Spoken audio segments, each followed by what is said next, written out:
శ్రీరెడ్డిని arrest చేశారంట. భయ్యా శ్రీరెడ్డి నిన్ను తలుచుకొని రోజు లేదు, నిన్ను చూడని రోజు లేదు. దేంట్లో ఫోన్లు నిన్ను గుర్తు చేసుకొని రోజు లేదు, నిన్ను తలుచుకొని క్షణం లేదు నాకంతే. శ్రీరెడ్డికి నేను మొదటి నుంచి ఫ్యాన్ని. ఎలా ఆమె చేసే సినిమాలకి, చేపల పులుసు వీడియోలకి, ఆమె వేసే బికినీలకి, ఆమె వేసే డ్యాన్సులకి, ఆ ఫైట్లకి, ఆ రొమాంటిక్ ఫిలిములకి నేను ఫ్యాన్ని.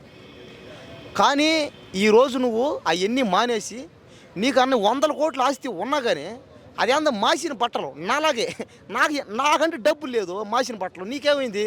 నువ్వు మాసిన బట్టలు వేసుకొని అక్కడెక్కడ అనకపల్లి ఎక్కడ ఉంటావు స్టేషన్కి పోయి నువ్వు నీ అంత నువ్వే సిలిండర్ అయిపోయి నాకు మాత్రం ద్రోహం చేసావు నువ్వు. నేను మొదటి నుంచి నీకు చెప్పిన సన్నీ లియోన్ లాగో, మియా మాల్కో లాగా, సిల్క్ సుమిత లాగైనా పర్లే, లేదా పాతకాలం ఆమె ఎవరైనా షకీల్ లాగైనా పర్లే, ఎవరో ఒకరిలాగా నువ్వు కూడా అలాంటి సినిమాలు చెయ్యి.